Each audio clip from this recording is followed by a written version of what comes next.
Meus queridos irmãos, a paz do Senhor. Dou graças a Deus por retornar a este santuário. Quero expressar de coração minha gratidão, também extensiva ao pastor desta igreja, o pastor Josué Brandão, toda a sua família, todo o corpo de obreiro, a todos os irmãos que pela segunda vez nos recebe aqui. E é com muita alegria que eu retorno para revê-los, para poder estar aqui adorando a Deus. Dizem que quando a fonte, a água é boa, a gente retorna. Amém? Eu quero convidá-los a abrirem a Bíblia.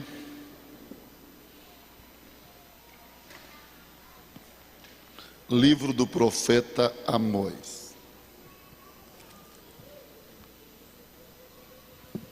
Livro do profeta Amós, capítulo 9.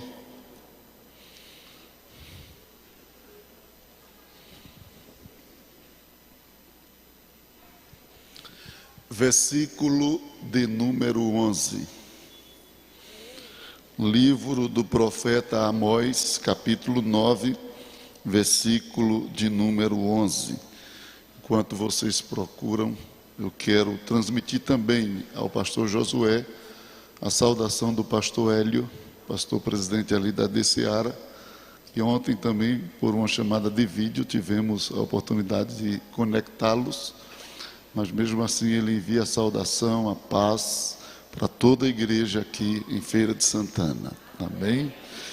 Capítulo 9, versículo 11, diz assim a palavra do Senhor: Naquele dia tornarei a levantar o tabernáculo caído de Davi, e repararei as suas brechas, tornarei a levantar as suas ruínas, e o edificarei como nos dias da antiguidade.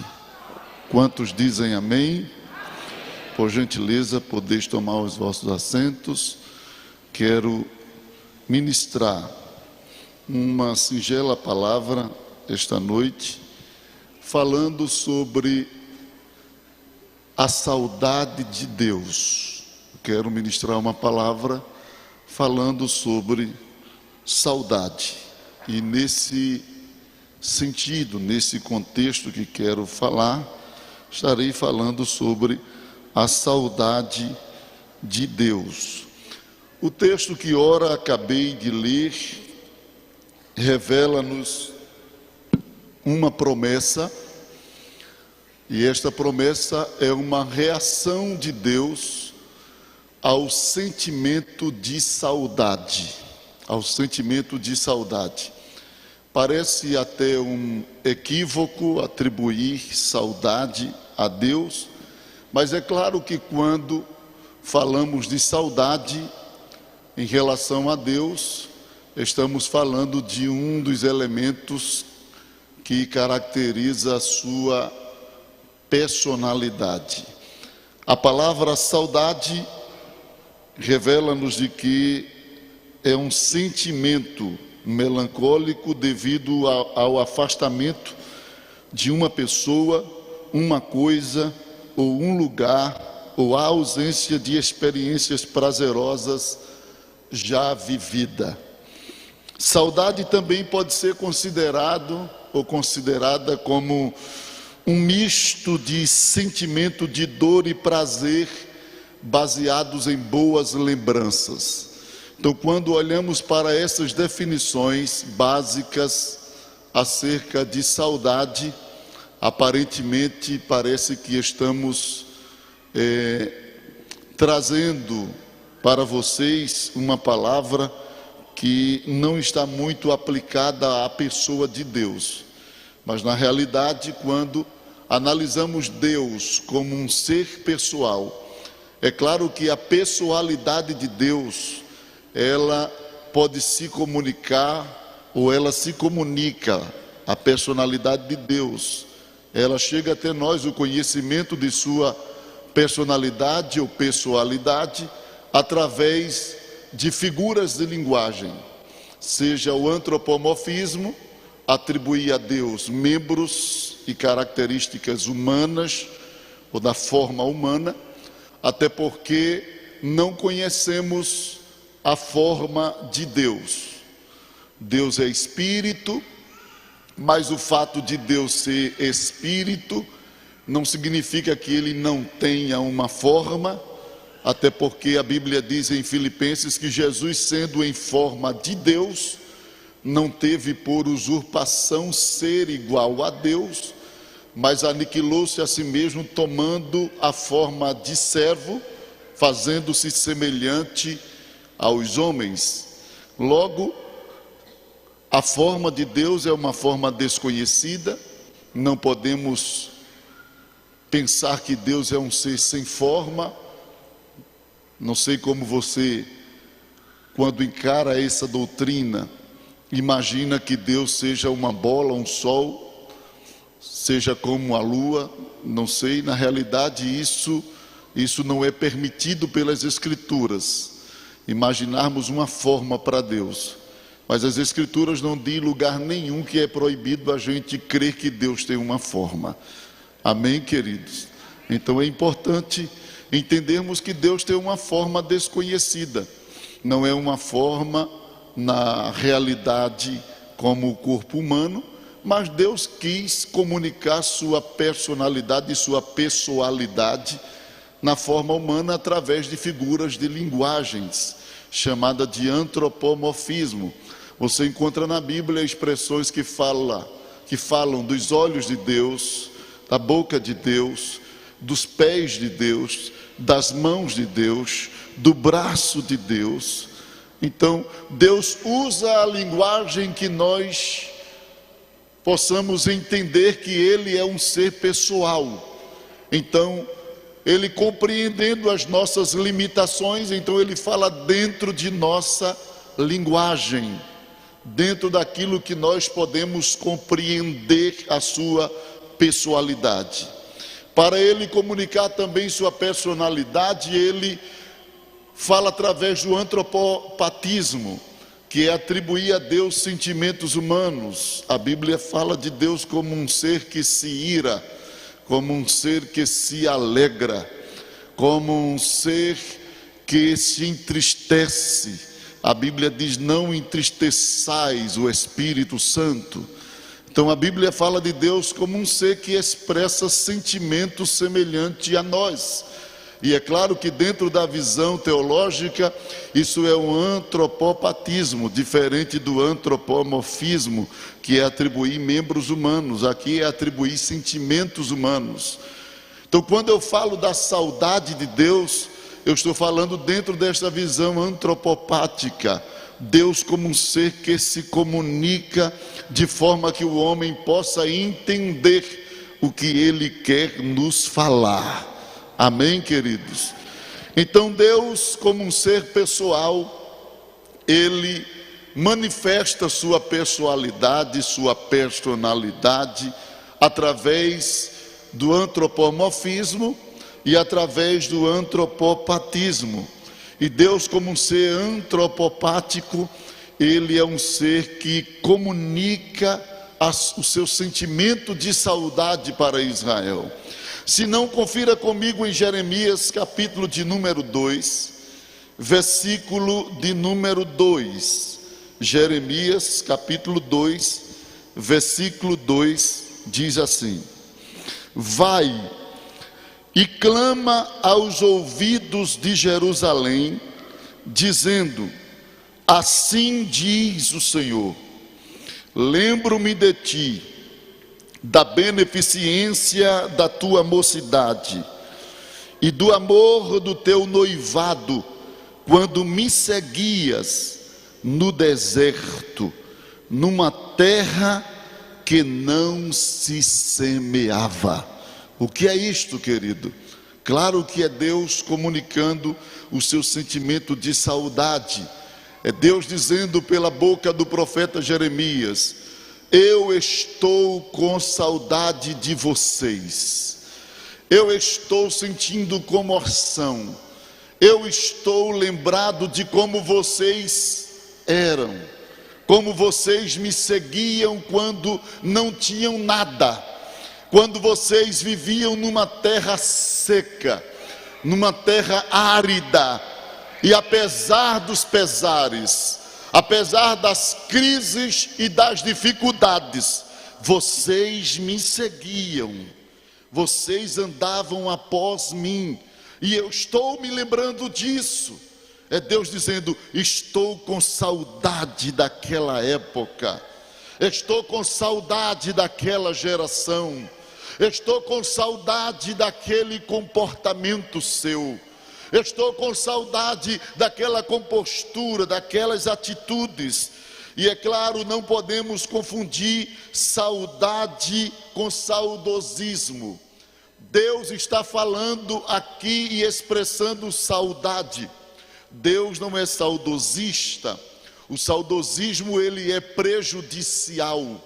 O saudosismo, ele traz problemas, ele gera problema. O saudosismo, ele é reprovado na Bíblia. Salomão, falando sobre o saudosismo, ele diz em Eclesiastes, capítulo de número 7, versículo de número 10. Veja o que diz as Escrituras. Eclesiastes, capítulo 7, versículo de número 10.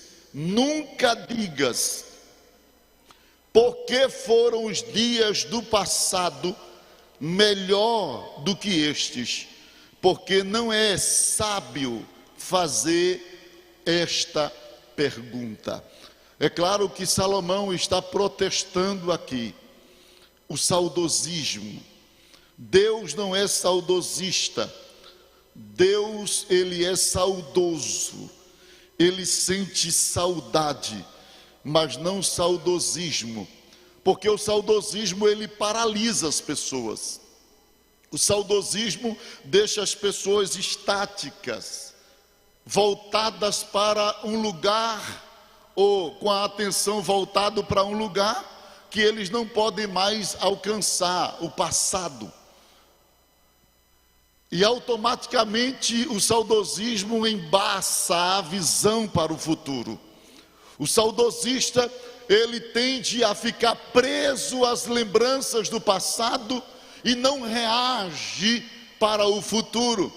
Deus, quando fala, ele fala dizendo do quanto ele sente saudade das lembranças do passado, mas ele não fica parado ali. Ele diz: eu vou levantar a tenda de Davi que caiu. Eu vou reviver esses tempos mais uma vez com vocês. É diferente do saudosismo que fica parado. Jesus, combatendo o saudosismo, entre aspas, ele diz no texto que está em Lucas capítulo 17, versículo 32, lembrai-vos da mulher de Ló. Por quê? Porque a mulher de Ló, ela agiu com saudosismo, ela tinha uma ordem para ir adiante, mas ela preferiu ficar olhando para Sodoma e para Gomorra, e o resultado é, nem volta para o ponto de onde saiu, nem avança para o lugar que Deus quer. Deus não aceita saudosismo. Deus conta com saudade, porque a saudade, no mínimo, nos move adiante para viver as experiências que já foram vividas. E esta noite eu quero falar da saudade de Deus, saudade que Deus está sentindo de nós, saudade que Deus está sentindo de você, saudade que Deus tem sentido de seu povo. E como eu já disse, o saudosismo, ele é perigoso. O saudoso pode até sentir tristeza, mas esta tristeza é acompanhada por uma gratidão que lhe move a viver as experiências do passado. O saudosismo, ele destrói, a saudade, ela comove. No texto que eu li, nós temos uma promessa de Deus reagindo ao sentimento de saudade. Deus está com saudade da tenda de Davi. E quando Deus sente saudade da tenda de Davi, então ele se pronuncia: eu vou reedificar a tenda de Davi. Eu vou levantar a tenda de Davi que está caída. Eu vou reedificar e levantá-la como nos dias da antiguidade. Veja que Deus não está olhando para a tenda de Davi e dizendo: eita, nunca mais, só foi aquele momento. Não, eu vivi uma experiência ali e vou revivê-la. Vou viver novamente a experiência da tenda de Davi. Deus expressando este sentimento de saudade, entendemos de que esta promessa não é uma promessa apenas veterotestamentária, mas também neotestamentária. Em Atos capítulo de número 15, versículo de número 16 ao 18, o apóstolo também ratifica estas palavras, repete essa promessa.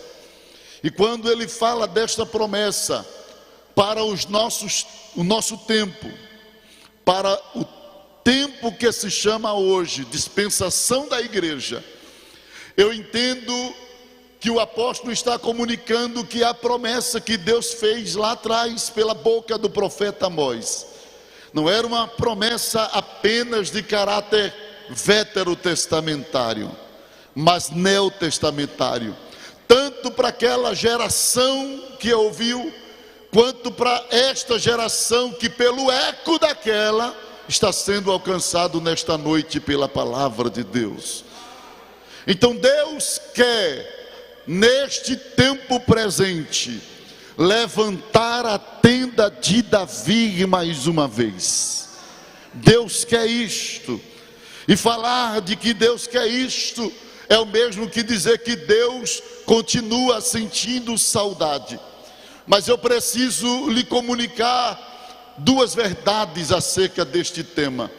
Primeiro é que nem todas as pessoas que passam por nós sentimos falta delas. Você precisa compreender que nem todo mundo que vai passar por você e que passa por você e que tem passado por você vai sentir falta dessas pessoas. Tenho certeza que hoje você passou por muitas pessoas na rua, no shopping, em algum lugar, e você nem lembra da afeição, nem lembra da aparência, não lembra, porque nem todo mundo que passa por você marca, nem todo mundo que passa por você deixa registro, e a Bíblia fala disso. Abra a Bíblia no texto que está em 1 Crônicas,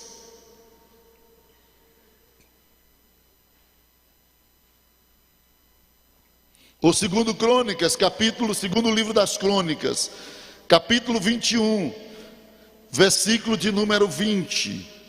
Segundo livro das Crônicas, capítulo 21, versículo 20, diz assim: era da idade de 32 anos, quando começou a reinar, e reinou 8 anos em Jerusalém. Ele se foi sem deixar saudade. Eles o sepultaram na cidade de Davi, porém não nos sepulcros dos reis. Percebam de que Jotão, filho de Josafá, filho de um rei piedoso, um homem que recebeu o crédito de seu pai. Seu pai tinha muitos filhos e distribuiu várias riquezas, suas riquezas, digo, com todos os seus filhos. Mas a Jotão, ele transferiu a coroa, ele deu a coroa, ele deu a realeza. Jotão, talvez pelo sentimento de ciúme, medo, inveja, mandou, depois da morte de seu pai, matar todos os seus irmãos. O resultado disso é que Jotão teve um governo encurtado, editado, comprimido. Poderia ter vivido muito tempo, poderia ter reinado por muitos anos, mas ele preferiu seguir o caminho da maldade, da malícia, da malignidade. E o resultado é que o tempo de sua existência foi encurtada.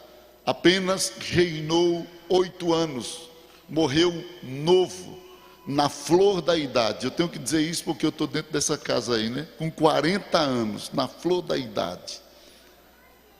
Quem tem 40 anos está na flor da idade.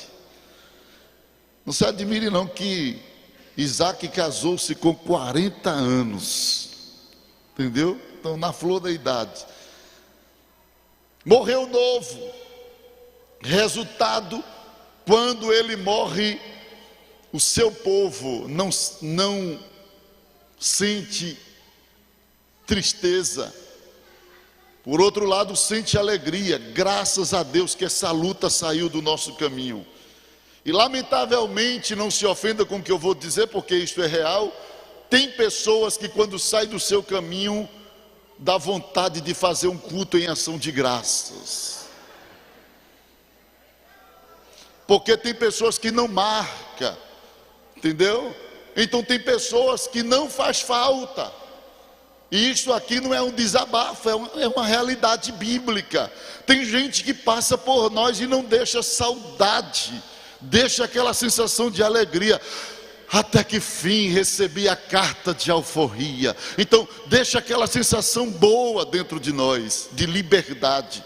É lamentável, não posso generalizar, mas posso dizer que isso acontece, queridos. Isso acontece. Por outro lado, já existem pessoas que marcam a nossa vida. Em Filipenses capítulo 1, versículo 8, Paulo diz: eu sinto saudade de vós. Eu sinto saudade de vós. Oh, como eu sinto saudade desta igreja, disse Paulo aos crentes lá em Filipos. Nós erramos muito às vezes quando fazemos interpretação no texto que está no Salmo 116, versículo 15. O Salmo 116, versículo 15 diz assim, na comum tradução da nossa Bíblia, talvez revista corrigida: preciosa é a vista do Senhor a morte dos seus santos. Quem já ouviu este versículo aí, diga amém. Queridos, quando nós olhamos para esse texto, conforme está na versão corrigida, nós somos tentados a pensar que Deus fica jubilando quando um crente morre. Coisa boa que ele vai morrer, coisa boa. E não é esse o sentido do texto. Deus não está dizendo que é bom o crente morrer. Não é isso que a Bíblia está dizendo. Deus está dizendo que vai sentir saudade, falta dele aqui na terra. A versão católica e outras versões mais recentes diz assim: custa para Deus quando morre um santo. Você sabe o que isso significa? É que um crente, para alcançar a estatura de Cristo, leva tempo. Tem uns que leva tanto tempo que Paulo disse que vai até o dia da vinda de Jesus. Paulo disse: aquele que em vós começou a boa obra, aperfeiçoará até o dia de Jesus Cristo. O crente trabalhoso, demora demais para ele aprender a ser crente, até o dia do arrebatamento, e Jesus ainda vai estar trabalhando nele, de tão lento que é. Mas tem gente que alcança a estatura de Cristo dentro de um processo mais acelerado, porque o Espírito Santo encontra a liberdade de agir e ele reage positivamente à voz do Espírito Santo. Então o texto diz: custa para Deus a morte dos seus santos. Significa que Deus olha para a terra, e eu estou falando dentro de uma visão antropopática, e diz assim: eu gastei tempo para preparar esse crente, e agora que ele está preparado, já vai morrer. E agora, para colocar outro para substituir ele neste grau, vou ter que trabalhar de novo em outras pessoas para atingir o mesmo grau que esse daí atingiu. Sabe o que isso significa? Que Deus está dizendo: eu vou sentir a falta deste obreiro na terra. Deus sabe que chegou o tempo de recolher, e Deus não recolhe o fruto fora do tempo. Ele recolhe no tempo, mas Ele recolhe chorando. Que pena que você já vai subir. Eu queria que você ficasse mais tempo para render mais na minha obra. Eu tive um presbítero que já está com o Senhor, mas muitos anos atrás, inclusive foi ele que me apresentou para ser cooperador, auxiliar de trabalho.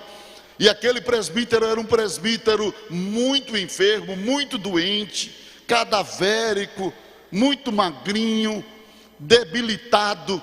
Aquele presbítero, ele tinha uma chamada espetacular para ganhar almas. Era um evangelista. Ele não ficava parado, ele não ficava em casa. Bastasse melhorar um pouco, ele já corria para os hospitais para evangelizar. E um dia eu cheguei na casa dele para visitá-lo, e ele olhou para mim e disse assim: irmão Elmi, olha aqui para a parede. A casa dele era uma casa de taipa rebocada. Não sei se você sabe a casa de taipa, mas reboco parece que é de tijolo, de bloco. E ele riscou como que estivesse riscado com prego uma data. Eu não lembro agora qual foi a data que ele colocou ali. Ele disse: está vendo aqui esta data? Eu disse: estou. Aí ele disse: um anjo de Deus esteve aqui e disse que nessa data eu estarei me levantando daqui e eu vou ganhar 4 vidas para Jesus no Hospital João Murilo, em Vitória de Santo Antão. Eu olhei assim para ele, eu disse: os efeitos do remédio. Eu pensei que ele estava assim dopado. Eu pensei que ele estava sob efeito. Eu disse a ele: amém, irmão José Luiz. Aquele amém hipócrita. Amém, meu. Amém, homem de Deus. Aí ele disse: quando chegar esse dia eu vou lhe procurar e o senhor vai me dar a passagem do ônibus. Eu disse: está certo, darei, pode me procurar. Na época eu cortava cabelo, fazia caminhão de rato na cabeça das pessoas.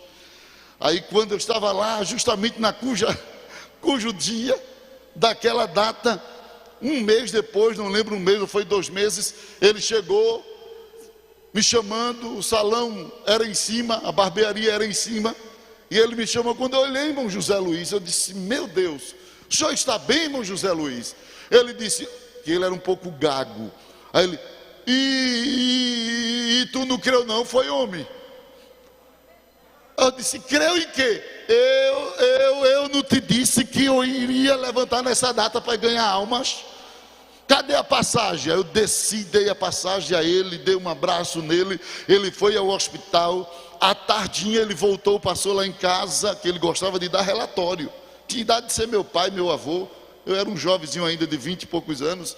Aí ele disse assim: hoje foram 4 vidas do João Murilo e 2 vidas lá no hospital, lá na cidade de Pombos. E o amém. Irmão José Luiz, venha cá. Qual é o segredo? Qual é o segredo, irmão José Luiz? Ele: segredo de quê, meu filho? Eu disse: do senhor viver tanto tempo.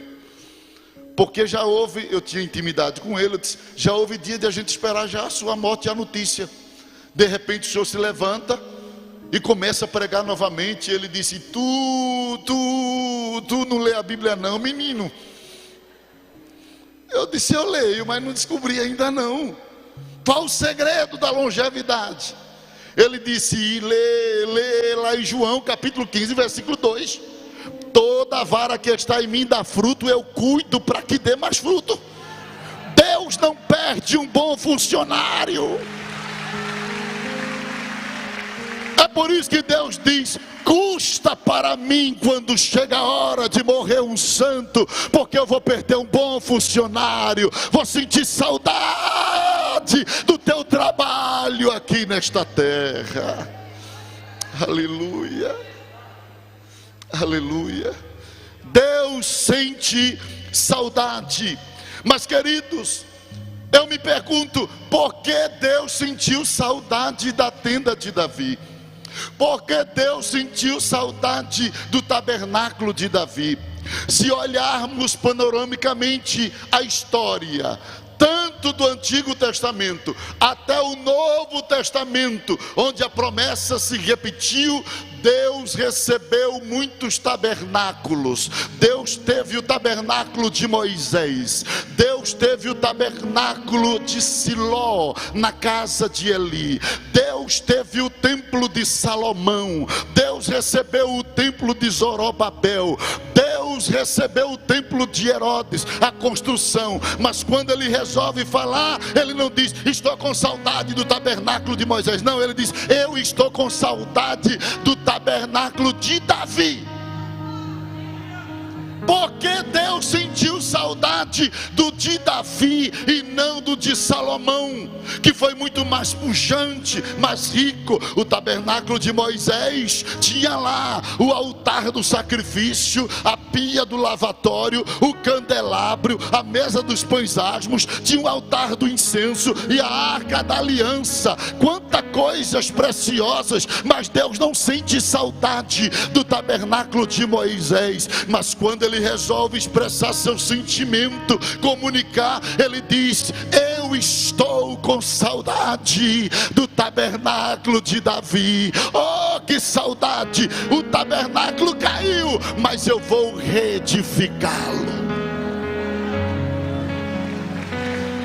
E eu quero mostrar a vocês pelo menos duas razões porque Deus sentiu saudade do tabernáculo de Davi. Venha comigo para as Escrituras. 1 Crônicas, capítulo 15, versículo 1. Você vai ver o que é o tabernáculo de Davi. Primeiro livro das Crônicas, capítulo 15, versículo 1.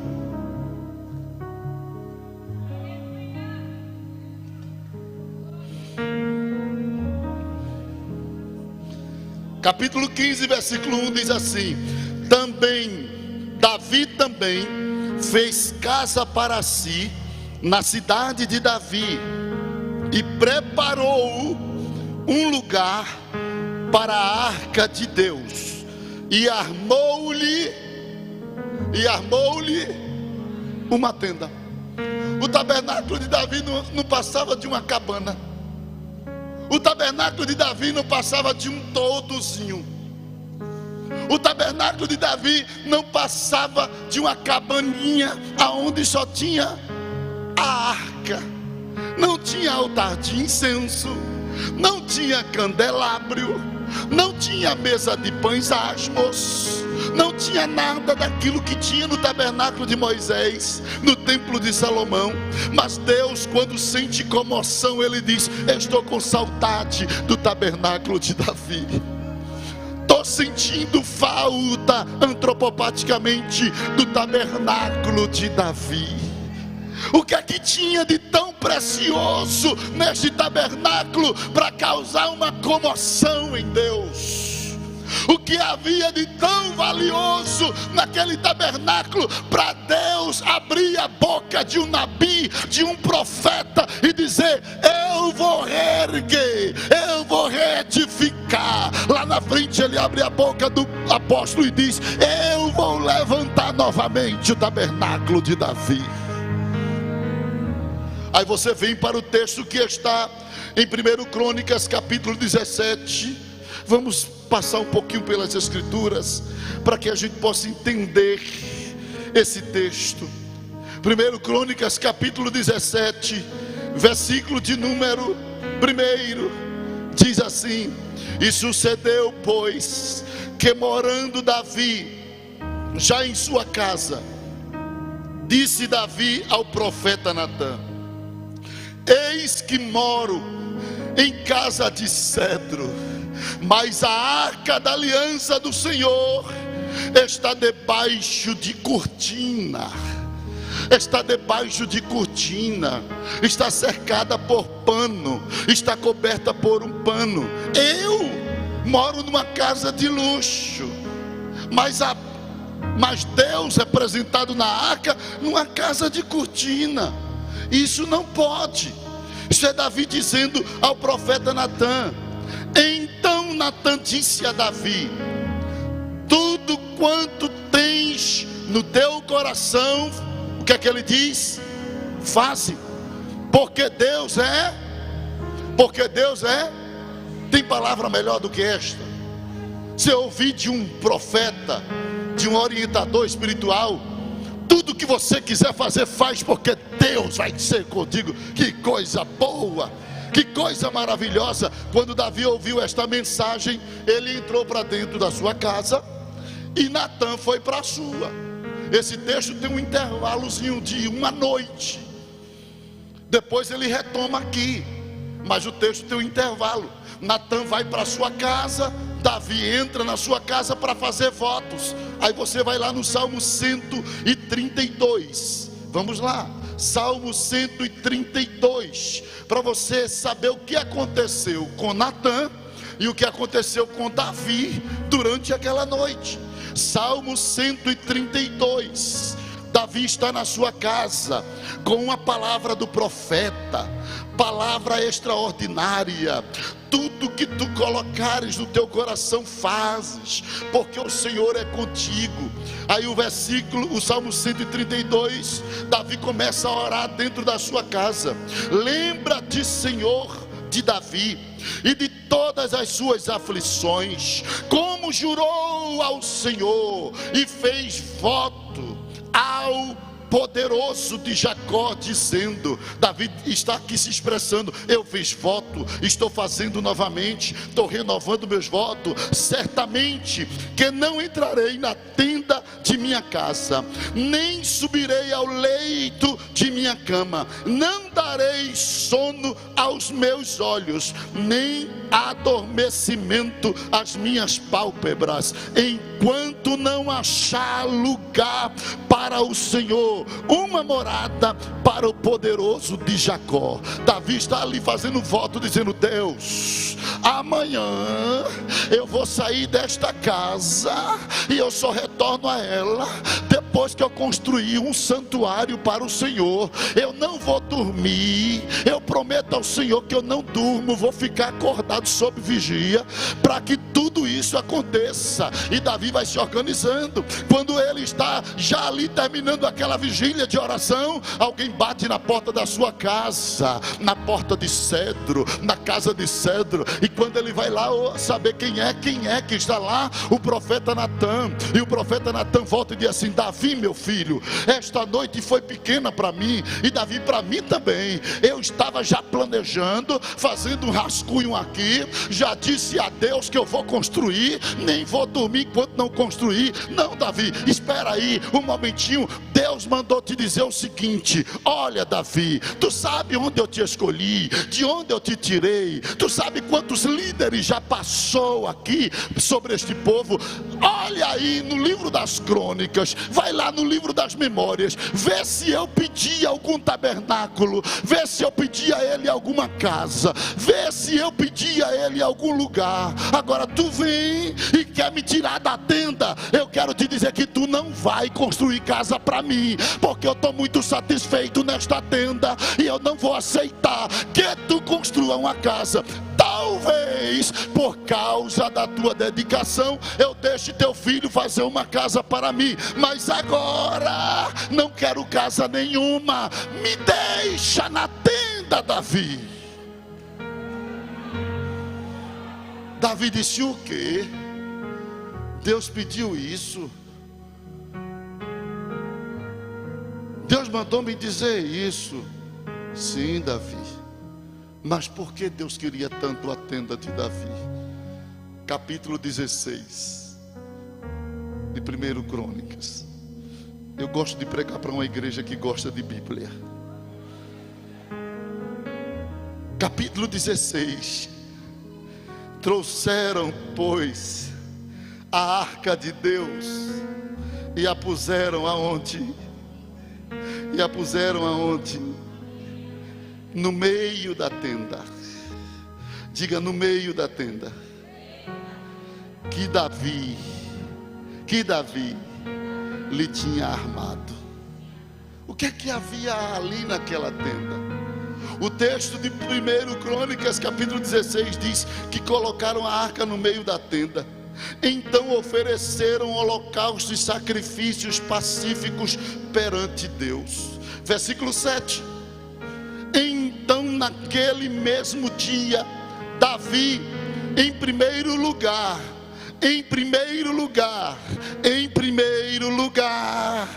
deu o seguinte salmo, para que pelo ministério de Asaf e de seus irmãos louvassem ao Senhor. Versículo 37. Então Davi deixou ali, diante da arca da aliança do Senhor, Asaf e a seus irmãos, para ministrarem continuamente perante a arca, segundo se ordenara para cada dia.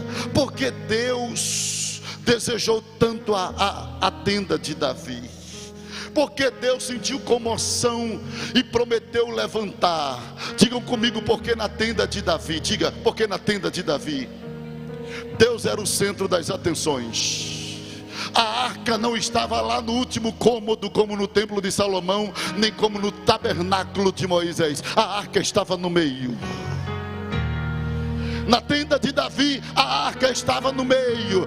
Deus, ele era o centro das atenções. Deus gosta quando nós o colocamos como centro das atenções. Por que você veio a este culto? Para que você veio a este culto? A quem você está esperando encontrar ou querendo encontrar neste culto? Será que este culto é só um lugar para você encontrar um amigo? Ou você veio porque Deus é o centro, porque Deus está no meio?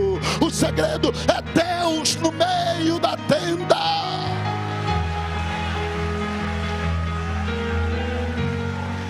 Deus sempre quis estar no meio, e Deus sempre gosta do lugar do meio. No meio, Ele procura alguém para tapar o muro, fechar as brechas. Ele disse: procurei entre no meio deles, um homem que tapasse o muro e se colocasse na brecha.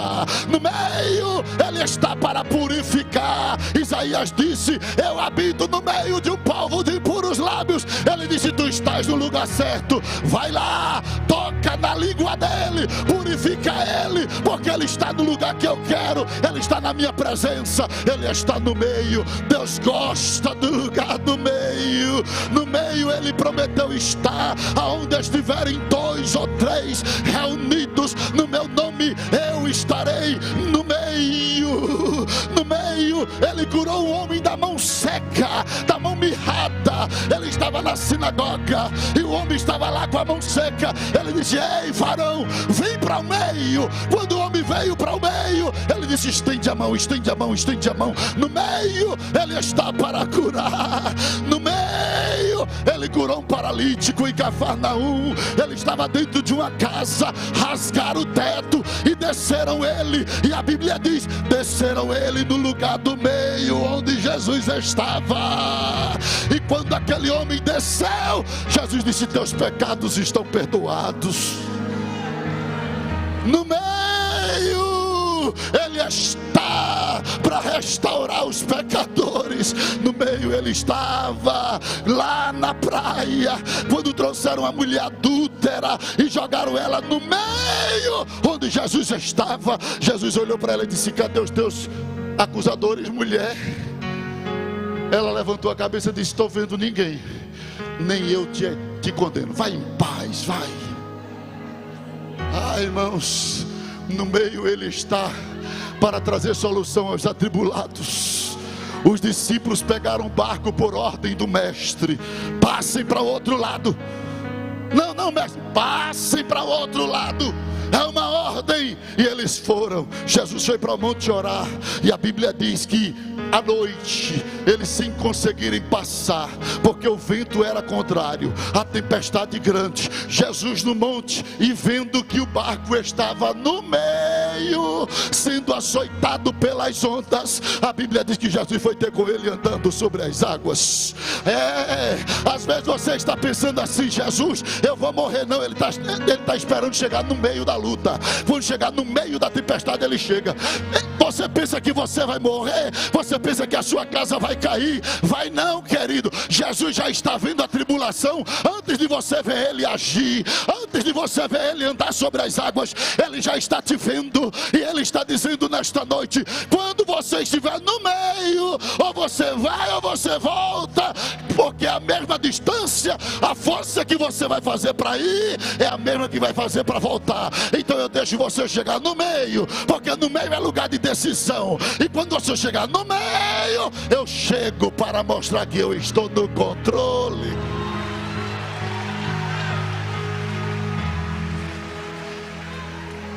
No meio Jesus está para salvar. Foi na cruz do meio que Ele morreu. No meio Ele está como representante da Trindade, Pai, Filho e Espírito Santo.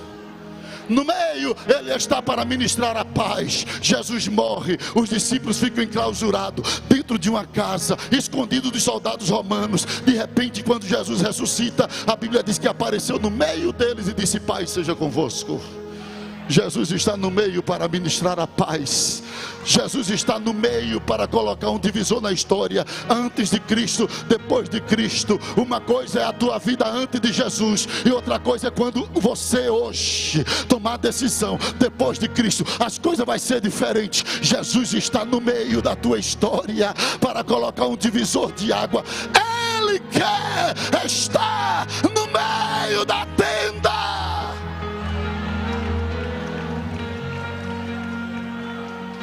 Oh, como eu sinto saudade da tenda de Davi. Por que, Deus? Porque lá eu sou o centro das atenções. Por que, Deus? Porque lá os sacrifícios ofereceram para mim. Por que, Deus? Porque lá eu sou prioridade no louvor de Davi. Por que, Deus? Porque lá tinha um coral que cantava diuturnamente. Davi deixou o coral, um cantava aquele dia, outro cantava no outro dia, 24 horas. Eu não tive isso na tenda de Moisés, eu não tive isso no tabernáculo de Salomão. Não tinha coral cantando 24 horas, mas na tenda de Davi eu era enaltecido, adorado, reconhecido e o centro das admirações. Que saudade! Que saudade!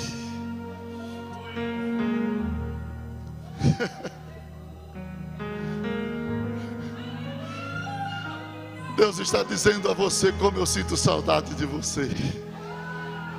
Quando você era apenas uma tenda, agora você é um templo grande, está poderoso, poderosa. Vem para o culto quando quer, adora cheio de etiqueta.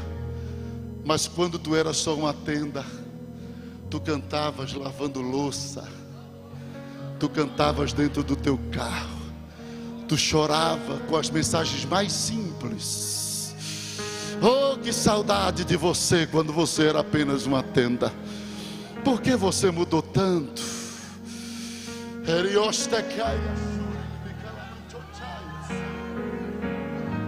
Por que você deixou as coisas mudarem você?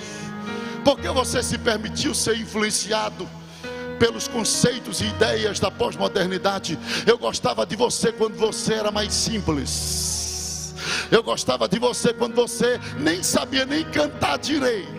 Hoje é tanta técnica e não adora com coração. Para com isso. Vem ser uma tenda de novo na minha presença. Eu gosto de você, tenda. Se você quiser evoluir, evolui, mas se perder a essência da tenda. Se você quiser crescer, cresça, mas não perca a essência da tenda. Se você quiser desenvolver, desenvolva, mas não abre mão da essência. Não abre mão do que tu eras. Não abre mão de como tu me adoravas. Não abre mão da tua sensibilidade. Hoje você é cheio de direito. Você vem para a igreja para corrigir pregador, para ver quem fala mais bonito, quem tem um vernáculo melhor. Eu gostava de você quando você vinha para receber, mesmo de uma pessoa que não tinha habilidade para falar. Sabe por quê? Porque você era tenda, e uma tenda que tinha valores e princípios que me honravam.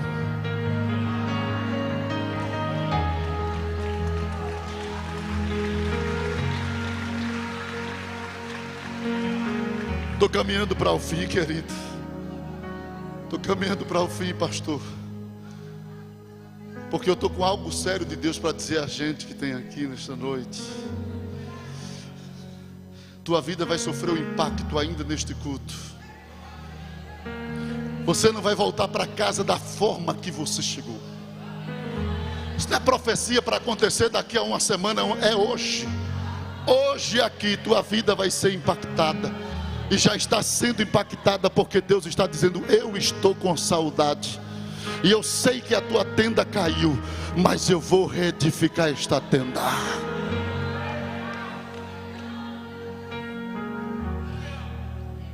Profeta Natan, que história é essa? Eu não vou poder fazer o templo para Deus? Não. Não vou poder, eu já tinha. Não. Não.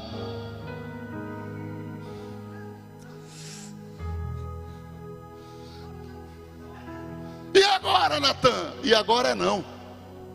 Tudo bem, vou voltar lá para o altar, vou conversar com Deus. Ele volta para o altar. Olha, Deus, ontem eu recebi uma palavra boa. O profeta disse que tu estava comigo em qualquer decisão. Bem, estou entendendo. Ele se emocionou, deu uma palavra que não era da tua parte, e agora tu enviaste a palavra certa. Eu aceito o acordo. Eu não vou construir uma casa para ti. Tá bem? Agora, deixa eu fazer um pedido ao Senhor. Que pedido? Uma coisa pedi ao Senhor, e a buscarei: que eu possa morar na casa do Senhor. Já que eu não posso fazer uma casa, então deixa eu me mudar da minha casa de cedro para morar na tenda.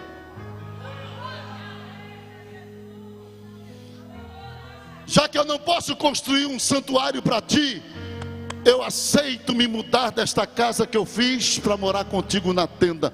Uma coisa eu pedi ao Senhor, e a buscarei: que eu possa morar na casa do Senhor todos os dias. Você está disposto a deixar a casa de cedro pela tenda? O que é que Davi está dizendo? Ele diz ao Senhor: eu não quero duas coisas, eu só quero uma. Logo Davi está dizendo: tu és exclusividade para mim.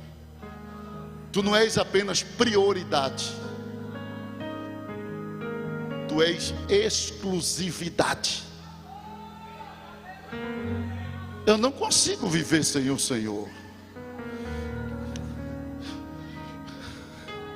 Eu não consigo dar um passo sem a tua presença.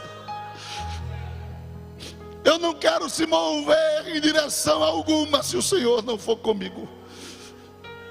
Eu não quero te contrariar. Eu até pensei de construir uma casa, mas se o Senhor se sentir bem na tenda, então eu também vou me sentir. Eu quero morar nessa tenda. Mas Davi, tua casa é de luxo, sim, mas o Senhor está tão bem confortado ali. Eu quero morar com Ele. Eu pedi uma coisa ao Senhor, porque o Senhor é exclusividade. Segundo, eu não exigi, porque o Senhor é que é soberano. Eu sou servo, eu só peço. Terceiro, eu não vou responsabilizar o Senhor pelas minhas fraquezas. Eu tenho responsabilidade. Eu pedi, mas eu também vou buscar, para depois ninguém dizer assim: o Senhor não me quer. Eu tenho que pedir, mas também tenho a minha parte. Eu tenho que buscar, porque diz: Senhor, eu quero, Senhor, eu quero, Senhor, eu quero, mas não se move. Faz a tua parte. Quando eu era bem jovem, eu estava orando. Não sou velho não, já disse a vocês que ainda estou na flor da idade. Mas eu estava orando, dizendo a Deus assim: Senhor, aquela oração que parece uma reza, que todo mundo faz. Eu disse aqui, parece que eu disse da outra vez. Sabe qual é? Senhor, tira de mim o que não te agrada. Quem já orou assim? Levante a mão. Ai, já virou uma reza. Todo mundo já disse a mesma coisa. Senhor, tira de mim o que não te agrada. Aí o Senhor disse-me: tira tu. Eu disse: como tiro eu? Eu já estou pedindo para o Senhor tirar. Ele disse: porque eu digo que eu não me agrado e tu é quem tira. Tem gente que quer responsabilizar Deus pelas fraquezas, pelas derrotas, pelos deslizes. Nada disso, querido. Não. O caminho da intimidade não é algo que está ligado só a Deus. Não é uma responsabilidade exclusiva de Deus. Não é um monergismo, é uma sinergia. Deus faz a parte dele e você faz a sua. Tem gente que quer que Deus faça tudo. Senhor, faz tudo. Nada disso, faça a sua. Eu digo que eu não me agrado e você é quem tira. Porque o controle da televisão está na sua mão. O celular está na sua mão. É você quem para os filmes pornô. É você quem para as mensagens que não deve mandar. É você quem corta relacionamentos proibidos. Não é Deus, é você que troca de chip e quebra. É você que corta caminho. Deus diz: eu não me agrado, você vai cortando e você vai desfazendo. Não venha responsabilizar Deus pelos seus fracassos, não.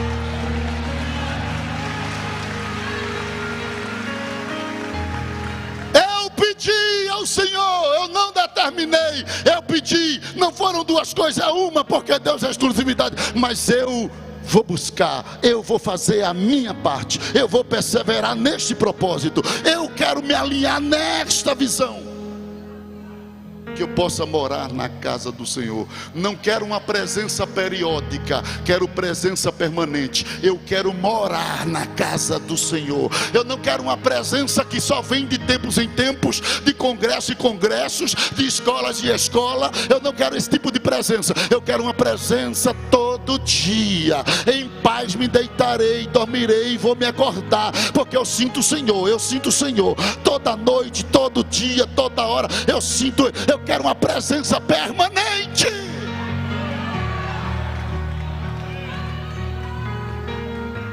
Por que, Davi? Porque eu quero ser teu eterno aluno. Não quero me formar nunca, não quero certificado de formatura. Eu quero aprender no teu templo até terminar a minha jornada. Eu não quero estar no teu templo como tampa de crush, como o crente top que sabe de tudo. Eu quero sempre estar no teu templo como um aluno. Quero aprender com quem sabe e aprender com quem sabe menos. Quero ouvir quem prega muito, quero ouvir quem prega pouco, porque eu sei que para Deus falar não precisa de muita coisa. Ele usa quem tem teologia e Ele usa quem não tem nada. Esse é o Deus que eu sirvo. Quando Ele quer, Ele levanta Paulo, mas quando Ele quer, Ele levanta Amós. Quando Ele quer, Ele levanta Pedro. É esse Deus que eu quero me relacionar com Ele. É um Deus que não faz acepção. E Ele está dizendo para você: sabe por que eu senti falta da tenda? Por causa da adoração primeiro, e por causa do adorador. São duas coisas que faz Deus sentir saudade: é a adoração, o nível de adoração, e o tipo de adorador. Deus olha para o tipo de adorador que somos. Não é o lugar que deixa Deus impressionado, é o conteúdo naquele lugar que comove o coração de Deus. Não importa se o templo é grande, se é uma casinha pequena, pobre, um casebre, se o conteúdo é para Deus, Ele vai sentir saudade quando aquele lugar parar.